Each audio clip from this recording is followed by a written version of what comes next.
The entire Brown family ended up here, under cold fluorescent lights, surrounded by lawyers, cameras, and the weight of years of secrets that no one could have anticipated. But the second Kody steps into the courtroom, jaw locked, eyes ablaze with something between terror and rage.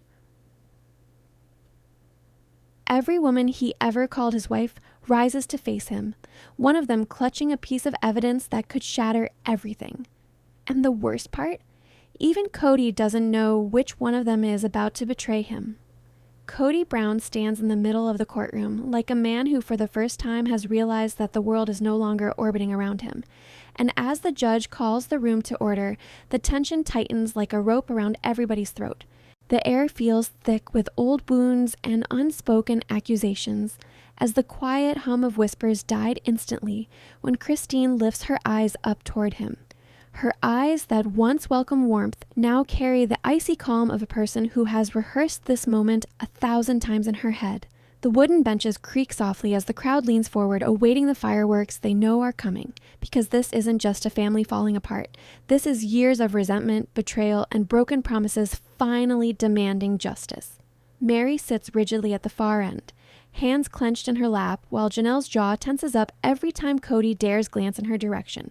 And Robin, usually the emotional center of every storm, silently dabs at her eyes as if preparing for yet another long, exhaustive battle. No one can tell what this hearing will unravel, but everyone in this room can feel something irreversible getting ready to take place, something even the cameras from their show were never allowed to capture. The judge's voice echoes firm and cold, setting the tone for a session built not on drama but on truth. And as he invites opening statements, the air shifts, vibrating with the possibility of revelations that could flip the entire narrative the world once thought they knew. But stay with me here, because what Christine is about to reveal marks the first crack in a story way darker than anybody expected. Kody tries to steady himself, clasping his hands together in a gesture that almost convinces the audience he's okay, but his leg betrays him, tapping uncontrollably beneath the table, a rhythm born of nerves he can't hide. His attorney leans in, whispering something to reassure him, but Cody's attention is riveted on the women facing him, each one holding a different version of the truth, each one ready to paint a picture of him he may not recognize or may not want to. When Christine finally rises, the soft scrape of her chair against the floor is enough to slice through the tension, and her voice, strong and steady, cuts in with something the room wasn't expecting. This isn't about marriage or divorce or jealousy. This is about safety. The words slap the silence out of the courtroom, and even Cody's eyes widen, a flicker of confusion or guilt rising to the surface. Christine speaks not with anger, but with a strange blend of sorrow and conviction as she describes how years of emotional manipulation created an environment in which fear and silence were far easier choices than honesty. She isn't theatrical, she isn't bitter, she is calm, controlled, and far more dangerous this way than if she had screamed. Her tone shifts from fragile to firm as she recounts nights filled with tension, arguments behind closed doors, and decisions made without considering the emotional fallout for the children. She doesn't accuse Kody of violence, but she stresses something more subtle, an atmosphere that suffocated them, a household built on the illusion of unity while cracks grew beneath every smiling family photo. And trust me, what she says next will make you question everything you thought you knew about the Brown family dynamic. Robin stiffens, her face contorting as Christine mentions favoritism, how Kody gradually distanced himself from 3 homes to anchor his presence exclusively in one. The audience murmurs because favoritism is a word viewers have whispered for years, but hearing it spoken under oath transforms it from rumor into testimony. Kody responds in an instant, straightening up and narrowing his eyes, the fire of defensiveness hotter now, as if Christine is rewriting history right in front of him. She remains steady as she recalls moments when family meetings became monologues, decisions made and discussed later, only after their implementation, and when women who once operated as a unit became branches isolated from the trunk of the family tree. She speaks of the children, too, the ones who felt unseen, and the ones who, in hushed tones, asked why Dad didn't visit them much anymore. She even spoke of those children who, out of protection, acted like they did not care. Every word felt like a needle stitching together some sort of hidden timeline that cameras never captured, one in which connection was swapped out for control and communication morphed into commands. Janelle's face softens as Christine mentions her, remembering nights they have cried over uncertainty and crumbling structure, the family they fought so hard to hold together. The courtroom is silent, the kind of silence that only remains when people watch something raw, something real. Kody's face flickers with tiny flashes of panic, the fear of losing not just reputation, but a story he believes he lived, a story now being rewritten by those very people who once defended him. And believe me, what's next will push the boundaries of loyalty and truth in a way to shock even the judge. When Christine sat down, the courtroom exhaled all at once, as if everybody had held its collective breath, waiting to see if she would break or prevail, but she did not break. She controlled the narrative with surgical precision. Kody takes a moment before he rises, adjusting his tie and smoothing his hair, trying desperately to regain the kind of authority that once came to him so effortlessly. His voice starts steady but wavers fast as he tries to counter Christine's claims, insisting he was always acting out of duty, that leadership in a plural marriage is complicated, that the wives often worked against him, that unity was impossible. But the more he spoke, the more cracks appeared, deflections, justifications, half answers that sounded less like truth and more like rehearsed defenses. His frustration mounts as he attempts to rewrite memories with forced confidence, describing moments differently than Christine presented them, but every time he looks toward the women, their still unwavering expressions puncture his words with silent contradiction. The judge watches carefully, the audience sits frozen, and Kody finally stumbles over a detail and inconsistency so slight the public may overlook it, but the women catch it in that instant. And in that moment, 3 wives exchange the same look, a look loaded with the weight of something they've all been waiting to expose. Robin lowers her eyes, her lashes trembling as if she knows something bigger is coming, and that this mistake, this one slip in Kody's narrative, is the first domino in a chain reaction he can't stop. Christine looks at Janelle, who nods almost imperceptibly, a signal of some unspoken agreement that Kody's version of events is about to collapse under the truth they've held back for too long, and what they're going to reveal next. That's where this case stops being a family dispute and turns into something far more shocking. The judge calls for a brief recess, but no one moves. The tension clings to the air like humidity before a storm, and as Kody sinks back into his seat, rubbing his forehead with the palm of his hand, Christine steps toward Janelle and says something the cameras can't catch, but the flash of fear in Kody's eyes suggests he already suspects what it might be, because he knows there's one secret, one buried moment from their past that could destroy everything if spoken aloud. And as session 1 closes, all signs point to the women finally being ready to speak it. The courtroom doors open after recess, and the energy that floods back in feels different. Heavier, almost electric, the atmosphere thick with the sense that something irreversible is unfolding. Kody walks in slower this time, not with the confident strides he made earlier, but with a stiffness in his body that betrays the storm brewing in his mind. He scans the room, trying to read the faces of the women he once believed he understood so well. But Christine, Janelle, and Mary sit with an unspoken unity he hasn't seen in years. Even Robin, usually glued to his side emotionally, if not physically, sits apart from him, twisting a tissue between her fingers, her mascara smudged in a way that says she's been crying for more than just the cameras. The judge returns to the bench, adjusting his glasses as if preparing for a mountain of truths about to be dropped onto the record, and every person in the room can feel a shift, like the real trial is starting now, not earlier. The attorneys exchange stiff nods, but the eyes of the wives stay locked on Kody, watching him with a mix of anticipation and resentment and a flicker of something like pity. And then the judge says the words that tighten every muscle in Kody's body. Mrs. Janelle Brown, please approach the stand. Stay right here, because what Janelle's about to reveal doesn't just crack the surface of this case, it detonates it. Janelle rises slowly, smoothing the front of her blazer, her face composed in a way that feels almost eerie. She has always been the calm one, the logical one, the woman who could swallow her emotions in the name of peace. But today, she walks with a deliberate steadiness that signals the end of years of silence. Kody stiffens, his hands gripping the sides of his chair as though bracing for a hurricane, and when Janelle sits on the witness stand, her eyes don't meet his. They look past him, as if she's finally realized there's no need to seek validation from someone who only offered it conditionally. She begins with history, speaking softly about the early years when the family was united and the children were young, when laughter echoed through multiple homes and the women shared meals, holidays, and burdens without resentment.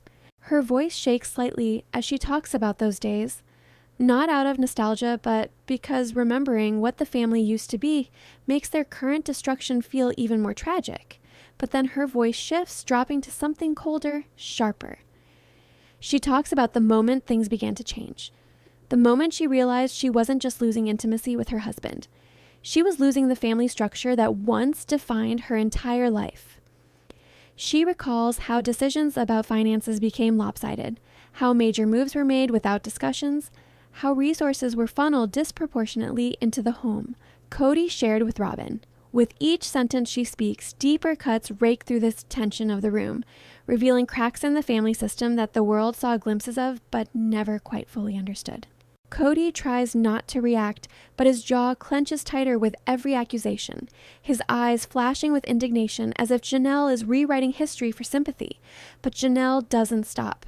She explains how emotional distance grew into physical absence, how phone calls went unreturned, how holidays were spent waiting for a father who often didn't show because he was busy at the other house, and how their children, strong, resilient, but not immune, felt the slow erosion of their father's presence like a wound that never healed. And believe me, what she confesses next is the moment the courtroom stops seeing this as a family dispute and begins seeing it as something deeper, darker, and far more impactful. Janelle leans closer into the microphone, her voice dipping to a level that pulls everyone toward her words. She starts off describing one she's never talked about publicly, not even during the show's most emotionally charged moments. It was a winter night years ago, she says, when a storm had knocked out the power across her entire cul-de-sac. The kids were scared, the house freezing, the roads coated in ice. She called Kody over and over, asking him to come help, to bring supplies, to simply be present for the kids, but he never came. He told her he couldn't leave because the roads were too dangerous. Yet somehow, hours later, she learned he had driven to another house, Robin's house, during the same storm. The room fills with sharp inhales, disbelieving murmurs, and eyes that flicker between Kody and Janelle with shock. Even Robin's eyes widen with something like guilt or recognition. Janelle's voice cracks as she says she stayed awake the entire night, huddling with her children in blankets, trying to calm them, trying not to let them feel abandoned. But what haunts her the most, she admits, was waking up the next morning to see Kody posting cheerful photos from Robin's living room, warm, bright, safe, while her own household had spent the night in darkness. A single tear escapes down her cheek, and for the first time in the entire trial, even Mary's composure breaks as she wipes her eyes, understanding now that Janelle carried this pain alone. Kody shakes his head vigorously, trying to interject, but his attorney places a hand on his arm, silently telling him not to speak. He slumps back into his seat, but his posture screams defensiveness, panic, and a loss of control he's never felt before. You're going to want to hear this part because the next revelation doesn't just expose the past, it threatens to change the entire trajectory of this case. Janelle continues, her voice steadier now, almost empowered by the truth she's finally releasing. She explains how that night was the turning point, the moment she stopped believing Kody's promises and started documenting patterns, absences, inconsistencies, decisions made without consensus, and moments of favoritism that became impossible to ignore. She kept journals, she says, not for revenge, but to make sense of her own confusion, pages and pages filled with dates, incidents, and conversations. When she mentions the journals, Kody's head snaps up as if struck. Christine shifts in her seat, her expression tightening with something like anticipation. And Mary, who has been silent since the hearing began, lowers her gaze as if she knows exactly what Janelle is referring to. The judge asks if she has these journals. Janelle nods slowly. Her attorney stands and, with measured seriousness, places a stack of bound journals on the evidence table. The entire courtroom leans forward. These aren't diaries. They are records. Records that detail the unraveling of the Brown family with timestamps, quotes, and documented decisions. Kody's face goes pale as he stares at them, as if he's suddenly seeing another version of events he can no longer control, no longer explain away with charm or anger. His hand is shaking as he clutches the table, and for the first time, he seems truly afraid. Not angry, not defensive, afraid. Because these journals carry more than memories. they carry proof. The judge orders a short break to allow attorneys to review the material, and as the courtroom starts to stir, Christine leans toward Mary, whispering something that makes Mary's eyes widen with shock, fear, and reluctant acceptance. Kody watches, his expression twisting as he realizes the wives, once divided, are now united in a way he never anticipated. Despite the murmurs and movement, Janelle sits calmly, her shoulders relaxed, her breathing even, her eyes clear. She doesn't look like a woman out for vengeance. She looks like a woman who is finally free. And Kody, he looks at her like the truth is just now dawning on him. But don't go anywhere yet, because what the journals reveal, what the wives know, and what Kody fears is only the beginning of what's about to unfold in session 3. The courtroom seems colder when everyone comes back from the break, as if the temperature has just dropped 10 degrees from the weight of what the journals imply. And for a moment, nobody speaks. No whispers, no shuffling, not even the creak of a wooden bench. Just a suspended silence that makes Kody swallow hard as he sits back down, his eyes locked onto the stack of journals like they're explosives wired to go off with the slightest touch. The judge clears his throat, and the deep, authoritative sound ripples through the room with the implication that what comes next isn't just evidence. It's a turning point that will decide how this entire case unfolds. Christine, Mary, and Janelle exchange a look, volumes spoken between them, a silent affirmation that years of shared pain had woven them tighter than the fractures ever tore them apart. Even Robin seems different, less certain, less aligned, her hands trembling slightly as she watches Kody twist his wedding ring around his finger like a man trying to hold on to the last piece of control he has left. When the judge calls for the examination of the journals, Kody's attorney rises to try and keep composure, but the nervous tremble in his voice betrays him. He starts flipping through the pages, his eyebrows knitted together as he reads Janelle's handwritten notes, dates, times, quotes, decisions, contradictions, and patterns of absence so consistent that the courtroom starts to feel like it's reading a tragic timeline instead of personal reflections. Christine watches him read with a steady stare, her breath shallow but controlled, as if she has been waiting for this validation for years. Stay right here, because what's about to be read aloud from those pages will change everything you thought you understood about this family's collapse. The attorney clears his throat and begins to read from an entry 3 years prior, an entry which describes one night when Kody gathered all the wives to announce a major family decision won, which he framed as for the good of everyone. In Janelle's writing, she states that he spoke confidently, authoritatively, even charismatically, laying out a future plan which sounded bold but promising. But then she writes about what happened after the meeting, the part viewers never saw. How Kody pulled Robin aside, how their whispered conversation in the corner hinted that the plan wasn't a group decision at all, but something the two had crafted in secret. Janelle writes that she and Christine exchanged glances that night, silently acknowledging the growing divide, but neither spoke up because they feared being labeled as negative or unsupportive.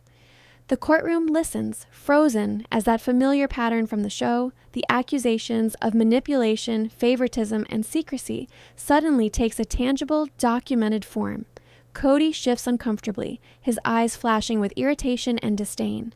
But as more entries are read, his protests weaken. Another entry describes a moment from a family meeting when Kody accused certain wives of being ungrateful and disobedient, words that sting even now as they echo off the courtroom walls.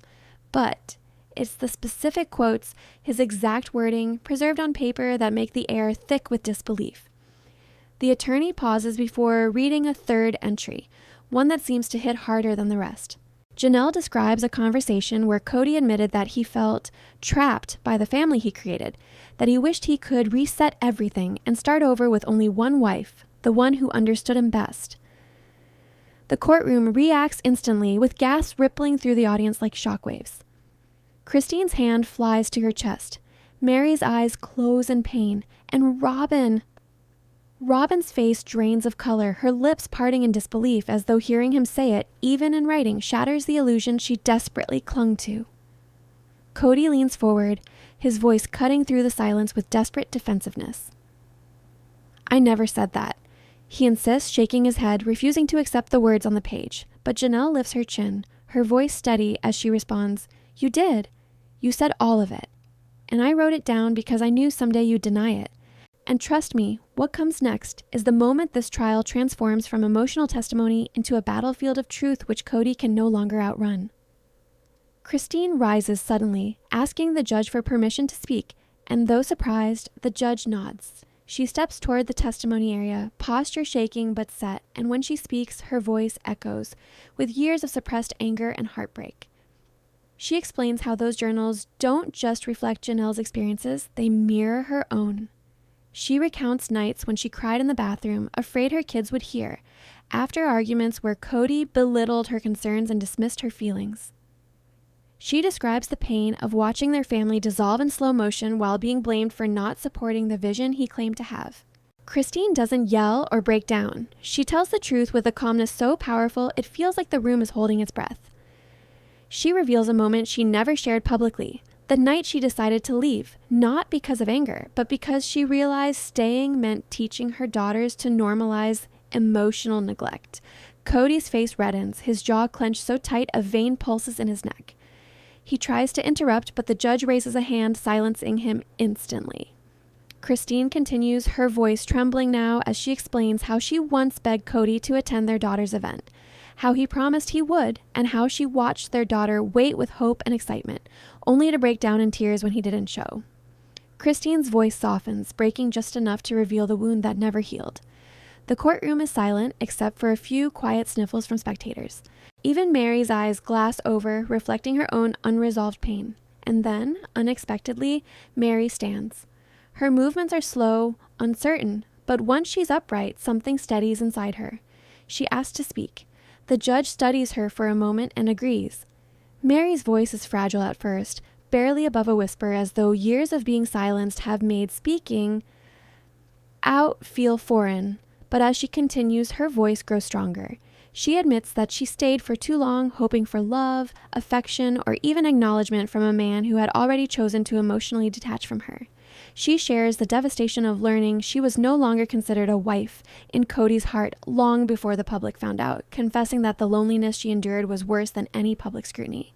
She describes holidays spent alone, invitations that never came, and how she convinced herself to be grateful for the smallest scraps of attention. Kody closes his eyes, rubbing his forehead, unable to face the accumulation of truths being laid bare before him. But stay with me, because the turning point of Session 3, what truly breaks the case wide open, happens next, and you won't want to miss this. The judge invites cross-examination, but before the attorney can step forward, Robin stands abruptly, causing a ripple of shock to pass through the room. Tears stream down her face, but there's something different in her expression, an exhaustion mixed with truth she can't protect anymore. She asks the judge if she can clarify something for the sake of honesty, and after a tense pause, he agrees. Robin steps toward the stand, her voice shaking uncontrollably as she admits she kept quiet about things she shouldn't have. She confesses that she did witness moments of emotional manipulation, that she did see how Kody prioritized her household while neglecting the others, and that she felt guilty but didn't know how to stop it because every time she tried, he reassured her she was simply being supportive. Her confession sends a shockwave through the courtroom because for the first time, Robin is not defending him. She's validating the wife's pain. The silence that follows is suffocating, charged with the weight of a truth finally spoken aloud. Kody stares at her, stunned, betrayed, as though Robin has just pulled the last piece out of the tower he built, and she has. Robin whispers something that silences the entire room. I didn't realize how much hurt I allowed until I saw how afraid the kids were to speak. Gasps echo. Even the judge looks shaken. Kody tries to interrupt, but his voice breaks, unable to form coherent words as the realization hits him that the last person he ever expected to turn the tide, the one he always believed would stand behind him no matter what, just aligned herself with the truth the judge calls for order. But the courtroom is abuzz, alive with the shock of Robin's admission. Christine's eyes go wide. Janelle nods, more slowly, as though something vital has shifted. And Mary, she exhales, a long breath out that sounds like release. And as Session 3 comes to a close, the courtroom isn't just divided. It's on the verge of erupting, because what Robin reveals next will either redeem her or destroy everything Kody has left. The courtroom feels like it's vibrating as Session 4 begins, as though the walls themselves are bracing for the emotional explosion everyone senses is coming. What Robin said at the end of the previous session still hangs in the air like smoke from a fire that hasn't finished burning, and when she steps back to the stand, every eye follows her. Some in shock, some in empathy, some with a hunger for the truth they've been waiting to hear for years. Kody attempts to regain the control of the atmosphere around him by straightening his shoulders, lifting his chin, assuming that old posture of authority he's so used to rely on, but no one is buying it anymore, not even himself. His leg bounces under the table, his fingers twitch. He looks at Robin as if she has become some kind of stranger overnight, someone clutching a weapon she never intended to carry. The judge motions for her to proceed, and she wipes her tears away with quivering hands, inhaling deeply, preparing herself for a confession that will turn everything in this courtroom inside out. The gallery leans in, its collective breath caught, waiting for that moment they know will either break the remaining silence or break Kody entirely. And then Robin speaks. Slowly at first, but with honesty the court has never heard from her before. Stay with me now, because what Robin says next will shake the entire foundation of this case. She begins by explaining that she never set out to be the favorite, that she knew the other wives resented her for receiving more time, more affection, more decision-making influence, but she insists she never asked for that role. She says she used to beg Kody to spend more time with the others, especially with the kids who felt abandoned, and every time she brought it up, he brushed her off by saying, "They don't want me there anyway." Robin admits through choking breaths that she believed him at first, that she assumed the wives kept pushing him away. But then she describes a moment that changed everything, a moment she's kept secret because she knew it would ignite a wildfire she wasn't ready to face. One night, she says, she found Kody in the living room pacing back and forth, muttering that the other wives were too much work, that he felt free when he was only in her home, that he didn't want to deal with the complaining anymore. She recalls sitting there, frozen, hearing him say he wished the other relationships would resolve themselves so he wouldn't have to make the hard choices. The courtroom gasps, stunned by the callousness of the statement. Christine's eyes widen, fury and heartbreak warring on her face. Janelle's lips press into a thin line, and Mary looks down, eyes shimmering with fresh pain she tried so hard to bury. Kody shoots up from his chair, pointing at Robin, insisting she's lying, that she's twisting his words, but the judge slams the gavel and orders him to sit. His face burns red, and he sinks back down, breathing heavily, looking defeated but desperate. Robin continues, voice trembling but resolute, saying she didn't understand the full impact of his favoritism until she started seeing the kids withdrawing, the wives isolating, and the entire family dynamic collapsing under the weight of decisions that were never made together. And trust me, the next part she reveals is the kind of emotional blow no one, not even Kody, saw coming.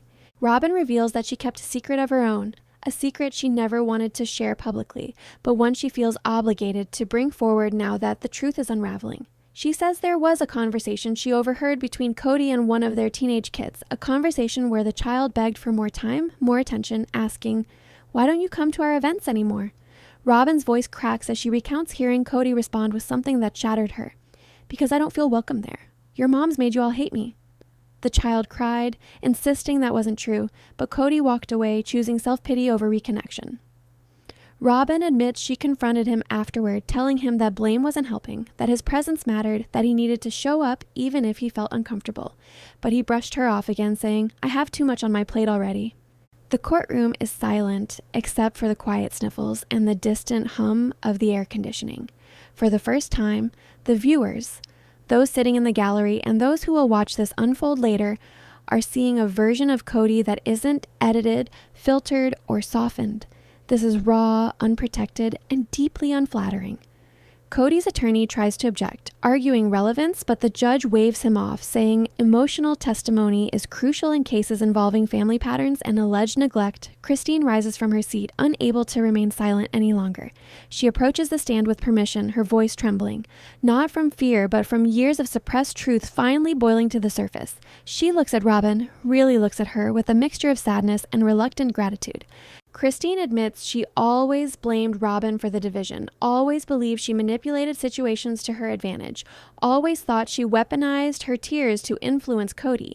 But now, Christine confesses something unexpected. "I blamed you because it was easier than admitting he chose to distance himself from us." The courtroom gasps again. Even Robin seems shocked. Janelle covers her mouth. "And Kody," Kody looks like someone just punched him straight in the soul. Christine continues, saying she regrets directing so much of her resentment at Robin because while Robin may have benefited from the favoritism, she wasn't the architect of it. Kody was. She regrets not bonding with Robin, not forming alliances, not recognizing that they were all experiencing their own forms of loneliness within the structure of the family. Christine's voice cracks as she says she wishes things had been different, that they had supported one another sooner. It's emotional, raw, and painfully human. And you're going to want to stay right here because what happens next turns this trial into a full-on eruption. Suddenly, the judge calls Mary to the stand. She hesitates, her hands trembling, but she stands anyway, walking forward like someone who's about to confront the ghost of her past, head on. She sits down, adjusts the microphone, and begins with a confession so vulnerable the entire courtroom falls into a stunned silence. Mary admits she stayed in a marriage that was emotionally over long before she accepted it. She admits she endured years of neglect, hoping for change that never came, convincing herself the scraps of attention she received were enough. But then she speaks about something no one expected her to reveal. A moment of confrontation with Kody years before the catfishing scandal, something she never told the public because she feared the backlash. She recounts how Kody told her point blank that he no longer loved her, that he saw her more as a friend than a wife, and that her emotional needs were too draining. Mary says she felt like something inside her died that day, and instead of leaving, she stayed because she believed walking away meant failing her family. The courtroom listens, spellbound, as she describes how she isolated herself, how she cried silently in her room night after night, how she convinced herself she deserved the treatment because she wasn't easy or agreeable enough. The pain in her voice is so raw, it feels like the courtroom is holding its breath, afraid to disturb the moment. Kody sits with his head in his hands, unable to look at any of them, overwhelmed by the tidal wave of truth crashing down around him. And believe me, what happens next is the emotional climax of this session. The point of no return for this family and this case. Robin suddenly breaks down completely, sobbing so hard the courtroom deputy brings her tissues. She turns to the wives and admits something that sends a tremor through everybody in the room. I didn't realize how much pain my presence brought until it was too late. I thought I was helping. I thought I was doing the right thing, but I was wrong. The wives stare at her, shocked, unsure whether to comfort her or to remain guarded. Then, in a moment nobody expects, Robin turns to the judge and says she has more to say. Something she hasn't told anybody, something she's terrified to admit.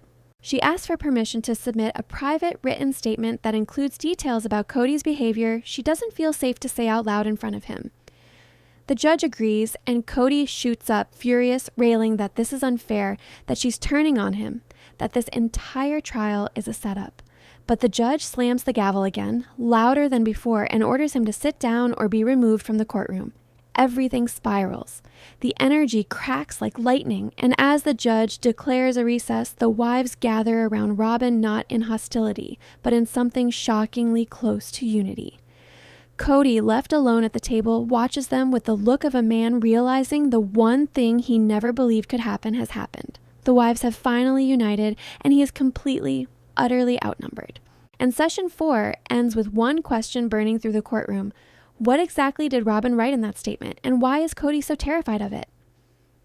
Session 5 opens with a tension thicker than any knife can cut, the courtroom still buzzing from the shock of Robin requesting to submit a private written statement, something heavy enough to shake Kody to his core.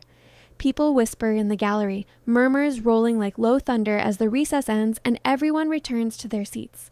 Kody walks back in with his shoulders stiff, his face a mix of fear, rage, and a kind of helplessness that he's just not used to showing. His eyes dart toward Robin, then toward the other wives, but none of them look at him.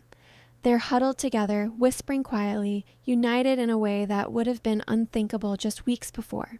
When the judge takes the bench again, the atmosphere shifts, tightens, and Robin is instructed to take the stand once more. She sits, trying to steady her breathing, and the clerk hands the judge the sealed statement. The courtroom watches in absolute silence as the judge reads through the pages, her expression shifting slowly, subtly, from neutrality to concern to something much heavier. She sets the paper down with deliberate care. Then she looks up at Kody with an expression that sends a chill through everyone present.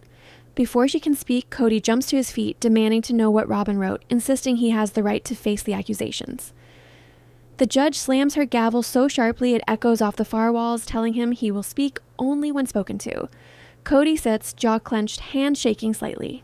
And then the judge says the words no one expected to hear.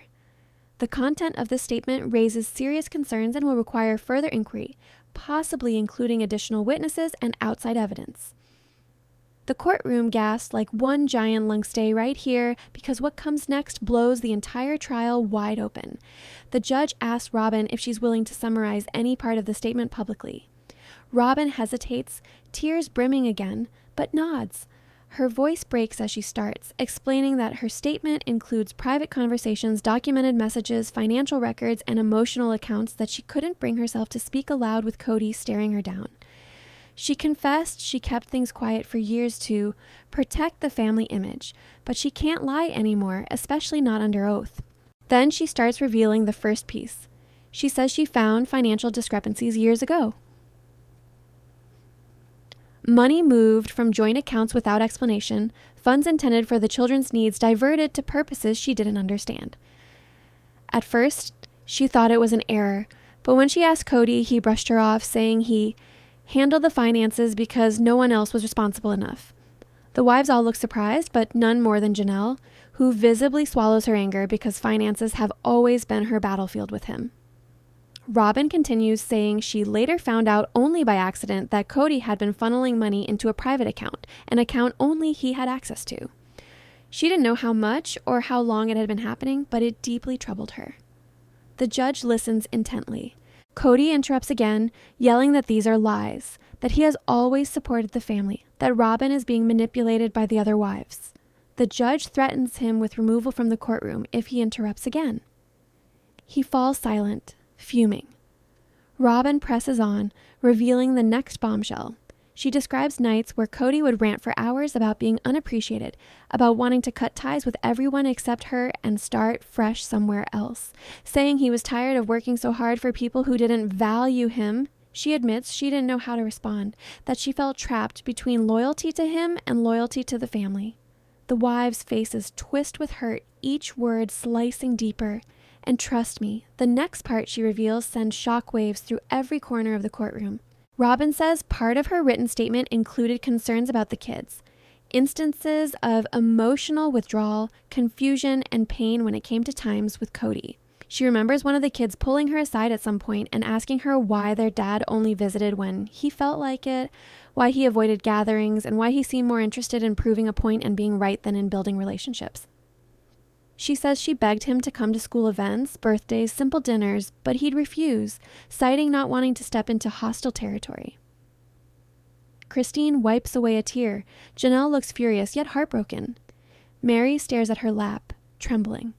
Kody's face breaks down into something desperate, something almost childlike, like he's losing the plot of a story that he's long kept control over. Next, the judge calls Janelle to the stand. The room shifts again, the air growing tight, electric. Janelle stands tall, her face set like she's been waiting years for this. She starts off confirming she also noticed discrepancies in finances, that there were times she would ask Kody where certain funds were going, to which he would reply that it was none of her concern or that she wouldn't understand the business side. She admits she felt gaslit, shut out, and increasingly suspicious. She said she didn't speak up because she didn't want further conflict, especially with the kids in the middle. As she goes on, her voice gets firmer, recounting a lot of instances where her kids waited by the window for Kody to show up for a visit and how he'd either cancel or just never show. She says she watched their disappointment morph into resentment and then into indifference, a transformation that broke her heart because she knew they still wanted their dad. They just didn't believe he wanted them. The courtroom hangs on every word. Then Janelle reveals something new, something she's never said publicly, that during one of their worst arguments, Kody told her the marriage was holding him back, that he felt drained by her constant practicality, and that he wished she would stop being the family accountant and start being a wife. Janelle says she realized then that he didn't value her strength. He resented it. The words sting the air. Stay with me, because the next testimony flips this entire session into pure emotional chaos. The judge asks if Christine would like to add anything. Christine stands, hands shaking but eyes blazing. She admits that she and Kody had fights the public never saw. Fights where he accused her of poisoning the other wives, where he claimed she was too independent, where he said she didn't inspire him anymore. She then reveals something she's never told the world. There was a night long before she left him when she overheard Kody telling someone on the phone that he regretted marrying her, that he only stayed because the family needed stability, and that he felt more alive with Robin than he ever did with the others. Christine says hearing those words killed the last piece of hope she had for their relationship. The gallery watches stunned as she fights back tears, explaining that she didn't leave because of jealousy or competition. She left because she realized she didn't deserve to be the emotional afterthought in her own marriage. Kody's face crumples, but the damage is done. The truth has been spoken into the walls of the courtroom, and there's no taking it back. Then the judge, clearly shaken, calls Mary once again. Mary walks slowly, like she's carrying the weight of decades on her shoulders. She sits down and takes a long moment before speaking. Then she says something that silences the room instantly. I wasn't just lonely. I was erased. She explains how Kody distanced himself from her long before the public realized, withdrawing affection, communication, even basic kindness. She recalls times when she tried to get back that connection, texting him, planning date nights, reaching out emotionally, and he would either respond coldly or not at all. She admits she stayed because she believed she could fix it if she just loved harder, tried harder, endured longer. But she now realizes she was holding on to a man who had already left her emotionally. Mary then reveals a final blow. She recounts a conversation where Kody told her that her existence in the family was more symbolic than romantic, that keeping her there maintained the structure, but that the marriage itself was functionally over. The gallery gasps, the judge looks horrified, and Kody looks like he's shrinking under the weight of every truth laid bare. And trust me, the way this session ends will leave you breathless.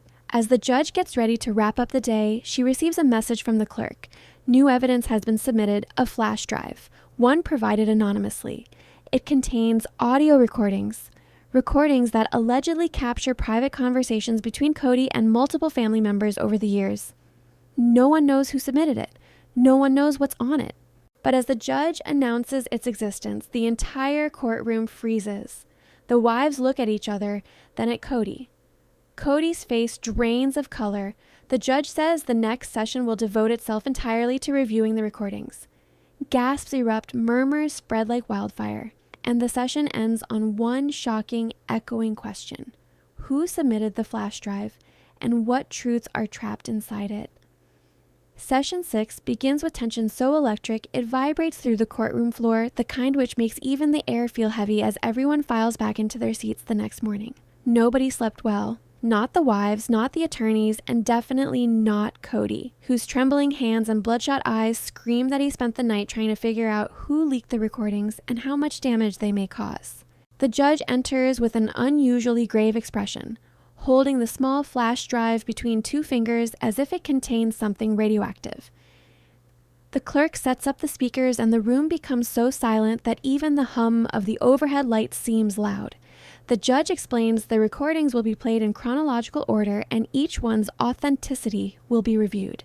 Kody immediately objects, saying anything anonymous is unreliable, but the judge shuts him down, reminding him this is an evidentiary hearing and everything must be examined. Kody sits muttering under his breath. The first recording begins with a soft click, followed by the crackle of background noise, and then Kody's voice, calm, cold, unmistakably angry, saying, I'm done putting them first. If they want to act like a burden, they can live with the consequences. The wives stiffen, each recognizing that tone, the tone he used behind closed doors when things didn't go his way. The recording continues to capture Kody talking to a friend or maybe a confidant, saying he felt tied down by obligations, that he wished he could start a new family somewhere where his effort was appreciated. Gasps ripple through the gallery. Christine looks down, wounded. Janelle crosses her arms tightly, jaw clenching. Mary's eyes close as if she expected this, but hoped it wasn't true. And Robin looks physically ill. Kody shakes his head violently, insisting the recording is taken out of context, but the judge demands silence. Then the next clip plays. It's muffled at first, then suddenly sharp, picking up a heated argument between Kody and one of his older children. The child's voice trembles with frustration, saying they feel abandoned, ignored, and only contacted when Kody wants to prove he's a good dad. Kody fires back in the recording, saying, I can't be everywhere at once. I'm tired of being blamed for everything. The room freezes as the child says quietly, "You're only tired because you stopped trying." Kody's real-life face collapses in shame or fury, maybe both. And trust me, it only gets heavier from here. The next recording is what makes the courtroom stir. It's Robin's voice, pleading with Kody to reconsider something, her tone shaking as she says she doesn't want to be the reason the family falls apart. Kody responds harshly, saying the other wives dug their own graves, that he tried harder with them than they ever deserved, and that if Robin feels guilty, that's on her. Robin covers her mouth in real time, devastated. She whispers, "I never wanted this." And Christine reaches out gently, offering silent support, an unexpected moment of unity. Kody explodes in the courtroom, shouting that the recordings are manipulated, edited, fake. The judge threatens contempt again. The next file loads. This one is quieter, almost too quiet, until the voices sharpen. It's Kody and Mary during a late-night conversation years ago. Mary's voice cracks as she asks if there's any hope left for their marriage, and Kody sighs deeply, saying, "I don't have the energy to fix something that's been dead for a long time." Mary inhales sharply, and in the courtroom, tears slip down her cheek as those words hit her again like fresh wounds. She wipes them quickly. Shoulders trembling, Christine looks furious now, not just hurt. Furious that Mary lived through that kind of emotional starvation for years. The next clip opens with Janelle and Kody arguing about finances. Janelle tries to explain that certain bills haven't been paid, that the family fund is draining faster than expected, and Kody tells her bluntly, "You're overreacting as usual," followed by, "If you spent less time nagging and more time trusting me, we wouldn't have problems." The courtroom reacts with outrage. Janelle looks straight ahead, calm but deeply shaken, as if those old words still echo in her bones. "You're going to want to stay right here because the next recording flips everything upside down. The 7th clip is different. It starts with Christine's voice, but she isn't arguing. She's crying. It sounds like she's in a bathroom or a closet. Her voice hushed as she speaks to someone quietly. "I can't keep pretending everything's fine. He doesn't love me. He barely sees me. And when he does, he looks through me like I'm invisible." There is a heartbreaking pause. She continues, voice trembling. "I stayed for the kids. I stayed because I thought loyalty meant suffering. But I think I'm losing myself." In the courtroom, Christine's chin quivers, but she holds her composure. Even the judge looks moved. Kody looks like he wants to sink into the floor. Everyone holds their breath. Then comes the recording that changes everything. A conversation between Kody and someone whose voice no one recognizes. Kody says, "They think they know me, but they have no idea what I'm capable of. If they want to push me, I'll push back." The unfamiliar voice asks, "What are you going to do?" And Kody responds with something chilling. "Whatever I have to." The entire courtroom shifts violently with that line. The wives exchange horrified glances. Kody jumps to his feet, shouting that the recording is fake, that he never said that the voice doesn't sound like him. But it does. Everyone hears it. Everyone feels it. The judge orders him to sit immediately. The tension spikes even higher when the clerk announces there is one final file, labeled simply, "Home." When it plays, the room nearly stops breathing. The audio opens with a soft sound like a phone being set on a table. Then comes Robin's voice, barely audible, saying, "I'm scared of what happens if the truth gets out." Then Kody replies sharply, "Then keep your mouth shut." There's a long pause, painful, suffocating, before Robin whispers, "I don't think I can anymore." At that line, real-life Robin breaks down, sobbing uncontrollably. Christine wraps an arm around her. Without hesitation, Mary turns away, crying quietly. Janelle clenches her jaw, fighting her own tears. Kody slams his hands onto the table, shouting that someone is framing him, that all of this is taken out of context, that he is being betrayed by the very people he sacrificed for. But the wives stare at him, not with anger now, but with heartbreaking clarity. The judge calls for order as chaos ripples through the gallery. Do not go anywhere, because what happens next changes the entire direction of this trial. After the recordings end, the judge asks if anyone wants to claim responsibility for submitting the flash drive. The room holds its collective breath. No one moves, no one speaks. The silence stretches painfully long until a chair scrapes softly from the back corner of the gallery. Everyone turns. Slowly, one of the adult brown children's eyes red, posture trembling stands. It's one of the kids Kody always insisted misunderstood him. They walk toward the front with silent determination. The courtroom watches in stunned disbelief as they approach the stand. The judge asks gently, "Did you submit the recordings?" The child nods. Kody looks horrified, betrayed, devastated. The child finally speaks, voice steady but filled with years of pain. "I did it because it's time everyone knew the truth." Gasps explode through the room. Kody whispers, "How could you do this to me?" But the child replies softly, "Dad, you did this to yourself." And with that single sentence, the courtroom falls into complete history-changing silence, the entire case shifting in ways no one could have predicted. Session 7 begins in a courtroom so silent it feels like the walls themselves are holding their breath, the weight of the previous session still hanging thick in the air as the brown child who submitted the recordings remains standing at the front, trembling but unbroken. The judge speaks gently, asking them to take a seat on the witness stand, and the entire room watches with a mix of shock, heartbreak, and anticipation. Kody looks like someone ripped the ground out from beneath him, his face pale, his eyes wild with disbelief, a mix of betrayal and rage mixing behind them like a storm ready to explode. The wives don't move. They're frozen between fear and sorrow, unsure whether to comfort the child or brace for Kody's eruption. The child takes a deep breath before the judge asks why they chose to come forward anonymously and why they waited until now. Their voice shakes at first, but quickly steadies. "Because I knew no one would believe me, not unless they heard it for themselves." The courtroom murmurs, people exchanging horrified glances. The child continues, explaining that for years they watched the family fall apart behind closed doors, watched their mothers cry quietly in bathrooms, watched their siblings struggle to understand why their dad loved some of them loudly and others silently. They say they collected the recordings over time, not to hurt Kody, but to protect the truth. Kody slams his palm on the table, standing abruptly, shouting, "You're lying! You've been brainwashed!" The judge snaps at him to sit down immediately. The child looks at him calmly, pain flickering across their face, and says softly, "I wasn't brainwashed, I was ignored. And trust me, this is only the beginning of what they reveal." The judge allows the child to continue, and they shift into explaining the recording labeled "Home." They reveal that the conversation captured wasn't meant to hurt Robin. It was meant to show how much pressure she was under, how scared she was of being the one who held the family together and the one blamed when it fell apart. The child says they overheard those moments by accident, but kept them because it showed a side of the family no one outside ever saw. Fear, silence, emotional exhaustion. Robin breaks down again, her shoulders shaking, and Christine gently rubs her back while Mary wipes away tears silently. The child then says something that tightens the entire room. "Dad didn't just pull away from his wives, he pulled away from us too."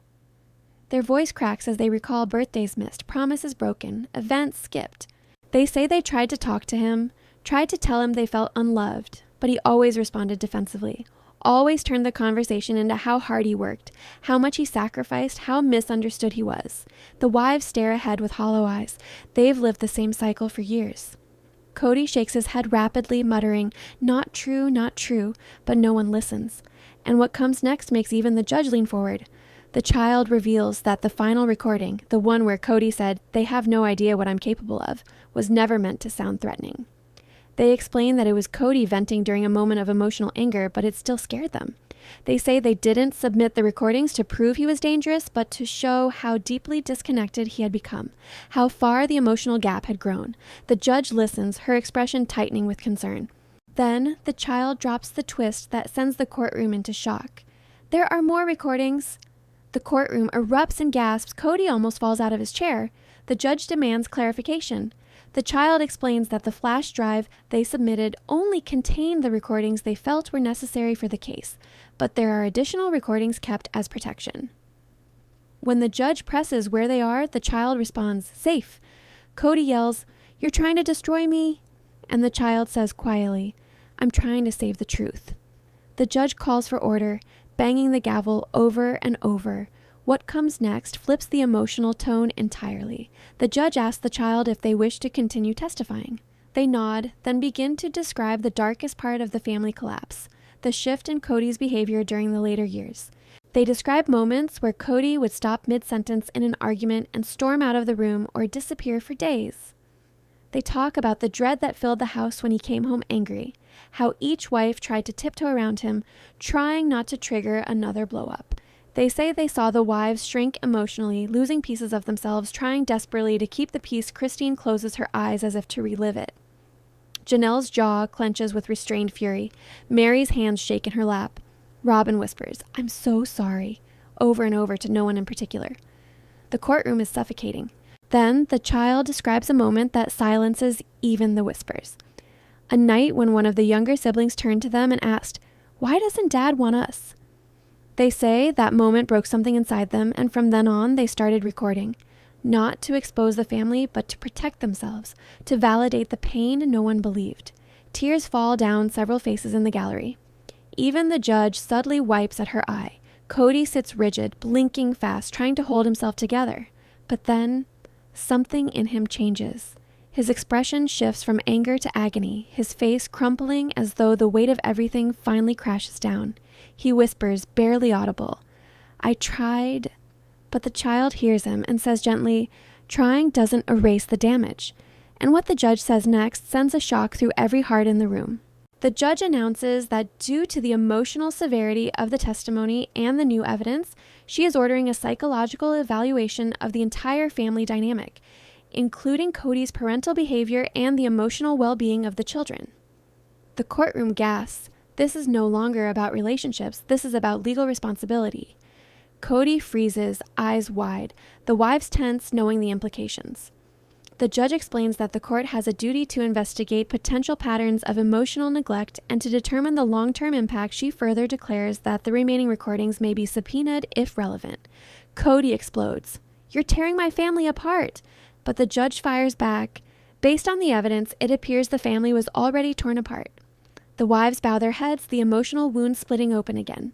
And then comes the kicker that sets up the whole final session. As the judge prepares to end the day, the child asks for one last opportunity to speak directly to Kody. The courtroom holds its collective breath. The judge allows it.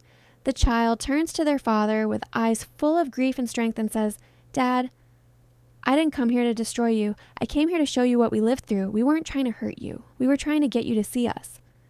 The room falls absolutely still. Kody's lips begin to tremble. His eyes well up, a single tear escaping down his cheek, the first real break in the armor. He whispers, "I didn't know you felt this way."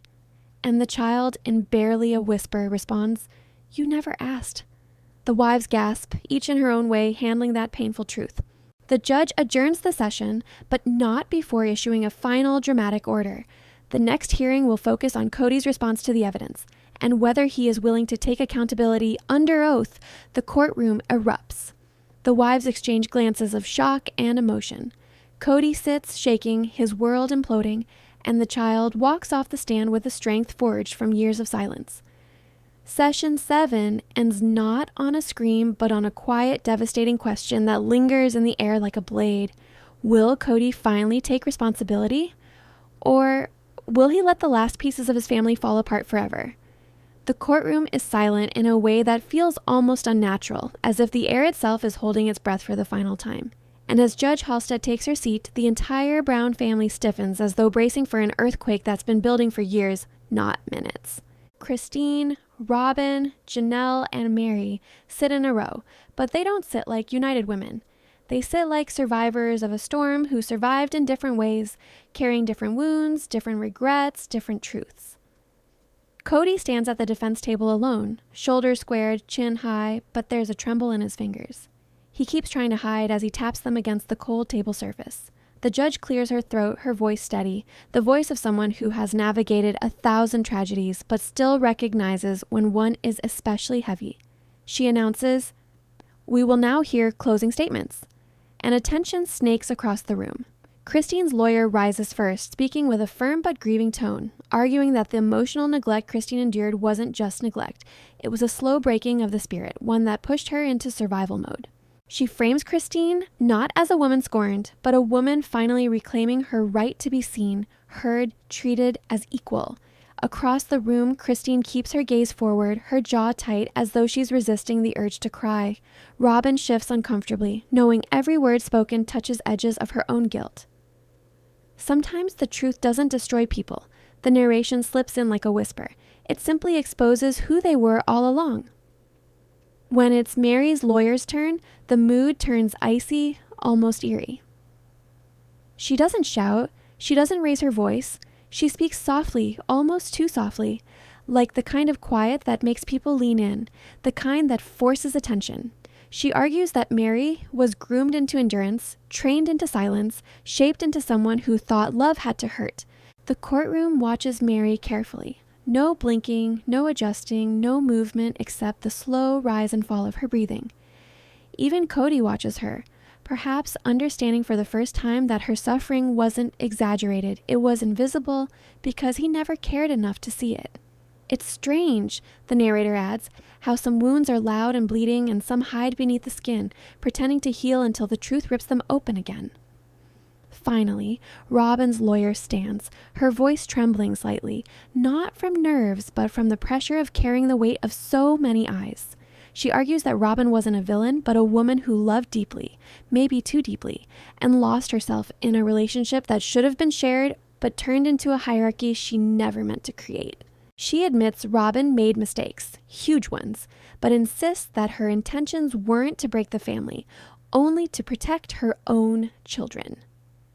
As she speaks, Robin breaks down again, pressing her fingertips into her temples, whispering, "I never meant to ruin anything." And the room splinters with discomfort, with confusion, old resentments resurfacing like ghosts refusing to rest.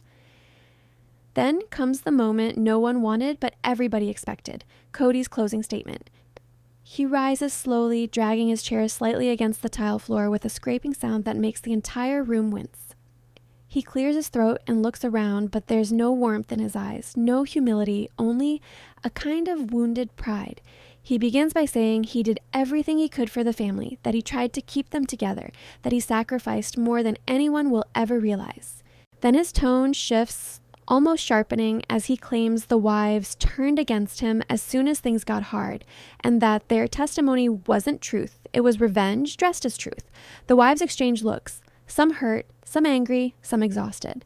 And the judge watches Kody with a kind of disappointed patience, the way a teacher watches a student who clearly didn't study for the exam. When someone refuses to see their own faults, the narrator murmurs, they will always rewrite the story to make themselves the hero. When Kody finishes, the judge nods slowly, gathers her notes, and announces she'll deliver her ruling in moments. The courtroom tightens like a knot. The wives clasp their hands. Kody stands rigid. The audience leans forward as though gravity itself pulls them. And then, silence. The kind of silence that feels like the moment before thunder cracks open the sky. Judge Halstead begins with a soft breath, explaining that families like the Browns don't fall apart in a day and courts don't repair decades of heartbreak. Her words are gentle but firm, and everyone listens with the stillness of statues. She acknowledges the pain, the betrayal, the miscommunications, the bitterness, the sacrifices. She doesn't take sides legally because this isn't a criminal case. It's a civil one centered on emotional damages, financial transparency, and closure. But emotionally, her verdict hits like a meteor. She rules all wives are entitled to compensation and recognition, not as victims, but as partners who contributed equally to the family empire. She rules the business assets, the ones Kody tried to hold on to, must be divided equally. She rules Kody must undergo counseling before being allowed to manage any familial funds again. But the biggest shock, the one that sends the courtroom into a stunned hush, is when she states that based on the testimony and evidence, the Browns are no longer recognized as a functioning plural family unit under the law. In other words, it's over. Officially. Irreversibly, the judge's gavel falls with a sharp crack that echoes like both an ending and a beginning. Robin collapses forward, burying her face in her hands. Christine exhales shakily, covering her mouth as relief and grief mix in her expression. Janelle wipes her cheeks quietly, nodding to herself as though she's finally free. Mary closes her eyes and whispers something too soft to catch. Maybe a prayer, maybe a goodbye. Kody doesn't move at all. He stands frozen, staring at the judge as though she's spoken in a language he's never heard before. For the first time, he looks truly lost. As everyone begins packing their things, Gathering their bags, hugging their lawyers, wiping their eyes, the wives slowly drift together, not touching, not hugging, but standing close in a symbolic way. Christine breaks the silence first. I guess this really is the end. Janelle nods. It needed to happen. Robin whispers, I'm sorry for everything. Mary nods at her, not forgiving, not condemning, just acknowledging. And then, as they turn to leave, something unexpected happens. Kody whispers, wait. His voice cracks. They all turn. He looks upon them now, a man who finally understands what he lost. I thought I was doing the right things. Christine shakes her head gently. You didn't listen, Kody. None of us did, Janelle adds. Not enough, Mary says quietly. A tear spills down Robin's cheek. We can't go back, Christine says, but maybe we can heal, separately. And with that, they walk away, one by one, leaving Kody standing alone in the vast echoing courtroom, surrounded by empty seats and the ghosts of everything he destroyed. Sometimes, the narrator says quietly, a family doesn't break because of one big mistake, but because of all the silent ones no one admitted until it was too late.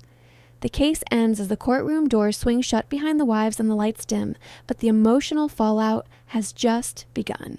And as Kody sits down, burying his face in his hands, the final truth settles.